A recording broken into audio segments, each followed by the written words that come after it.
My name is Kelly Corcoran. I work over at Memorial Medical Center in Springfield, Illinois, and I'm here today to talk to you about choking and what to do when a person of any age begins to choke.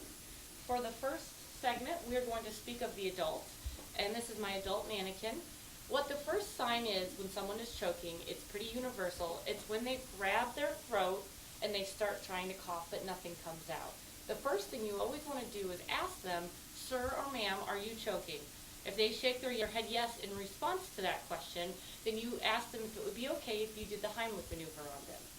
The Heimlich maneuver consists of finding the person's belly button, which you can see on this mannequin right here. It's pretty low, but it's right here. You're going to take one hand and make a fist a couple inches above that belly button. You're going to take your other hand, wrap that around your fist, and you're going to do an inward and upward motion, known as the Heimlich maneuver. So I will turn to the side so you can see what this looks like, just like this. And you're going to continue to do this until either the person dislodges the item from their throat or they become unresponsive. If the person becomes unresponsive, they will most likely drop to the floor. This is when you need to go get an AED, call 911, and begin CPR immediately on that person.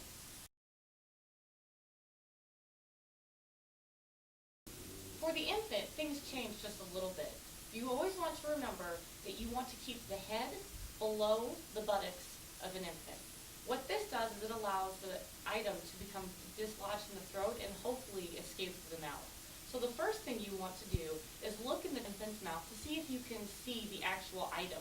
If you can, and you know you can remove it without lodging it further down in the throat, by all means, you'll stick your fingers in there and pull it out. But if you are not 100% sure, do not try to remove it, as you will most likely lodge it further down the infant's throat. After you look to see if you can find the item in the child's throat, you're going to make sure you stabilize the head and neck with your hands, and you're going to do 5 chest thrusts, which will be 1, 2, 3, 4, 5. And then you're going to stabilize the head and neck. You're going to flip the child over on their back, and you're going to do 5 back slaps. Heel of your hand to the top of their back. 1, 2, 3, 4, 5. Stabilize the head and neck. Flip the child over. You're going to look in their mouth to see if you can get the item. If you cannot, then you will go back to 5 chest thrusts. Turn it over, and you'll continue with your 5 back slaps. You will continue this until either the item is dislodged and is expelled from the infant's mouth, or they become unresponsive. If they become unresponsive, you need to call 911 immediately and begin